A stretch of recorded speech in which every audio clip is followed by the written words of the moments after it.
খবরের ভিত্তিতে আমাদের হাওয়াই বাড়িতে TR01AS 1708 একটি ট্রাক গাড়িতে তল্লাশি চালানো হয়।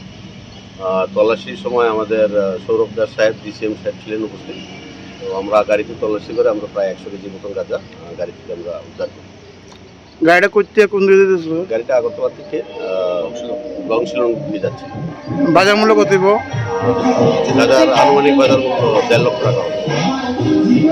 যারা আটক করছেন তার নাম কি? বাড়ি অনুপ সরকার, বাড়ি বাড়ি বিশালপুর। কোথেকে গাড়ি লুটিং হয়েছে এবং জানতে পারছেন?